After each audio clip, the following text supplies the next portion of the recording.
chers collaborateurs et chères collaboratrices, à l'occasion de cette première montée des couleurs de l'année 2025, je voudrais m'adresser à vous, personnel de la primature.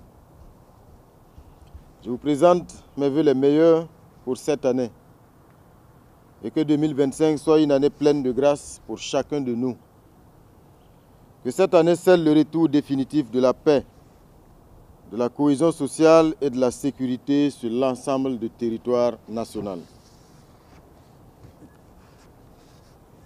Je saisis cette occasion pour vous traduire toute ma confiance et vous lancer un appel à la mobilisation générale, à l'image de ces volontaires pour la défense de la patrie et de ces forces de défense et de sécurité, ainsi que ces acteurs de la veille citoyenne que j'ai rencontrés sur le front du combat ces derniers jours. Vous êtes des volontaires pour la défense de la patrie sur qui je voudrais compter pour réussir cette lourde mais exaltante mission.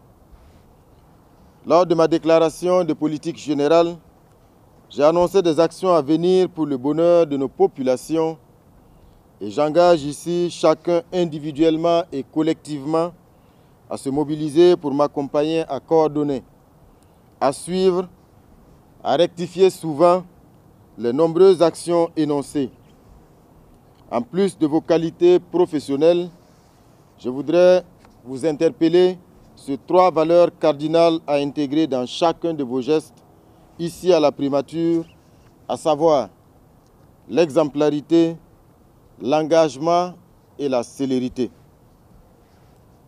L'exemplarité, tout d'abord, tout agent de la primature doit cultiver d'abord l'exemplarité dans ses actes. Cela doit se traduire par le respect strict des textes en matière d'utilisation des ressources que l'État met à notre disposition.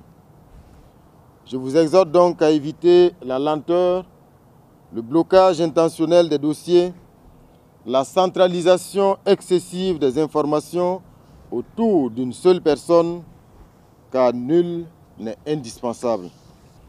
Je vous fais noter ici et maintenant que je ne vais tolérer aucun écart avec les règles de la bonne gestion des deniers publics. Pour ce faire, j'instruis dès à présent le secrétaire général de la primature à s'assurer du bon fonctionnement du conseil de discipline de notre institution et à assurer une large diffusion du code d'éthique adopté en 2023 et me rendre compte périodiquement des dysfonctionnements constatés. J'instruis également le directeur de cabinet à prendre toutes les dispositions utiles pour la mise en place du comité institutionnel de régulation des dysfonctionnements afin de répondre aux orientations données par son Excellence, Monsieur le Président du FASO. Mesdames et Messieurs, chers collaborateurs, l'engagement, c'est le maître mot sur lequel nous devons inscrire nos actions quotidiennes. Cela épouse également la vision du Président du FASO. L'engagement patriotique à servir les intérêts du pays, sans réserve, sans esprit de corporatisme, sans mesquinerie, sans duplicité et sans complicité avec l'ennemi ou une puissance étrangère. Avant de poser un acte dans l'accomplissement de vos missions, interrogez-vous si cela devrait être exposé publiquement devant le peuple. Est-ce que vous en serez fiers?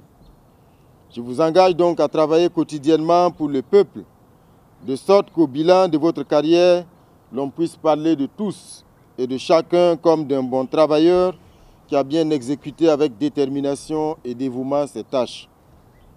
Chers collaborateurs, comme je l'ai annoncé dans ma déclaration de politique générale, je veux que vous vous inscriviez dans la logique d'agir vite et bien, qu'aucun dossier ne traîne dans vos bureaux sans raison valable.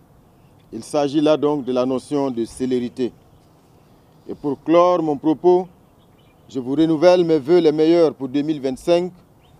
Puisse cette nouvelle année nous apporter une consolidation de la paix, l'affermissement de nos liens de solidarité et notre résilience face à la crise sécuritaire. Que chacun s'engage avec intégrité à faire avancer les dossiers vite et bien pour le bonheur du peuple burkinabé.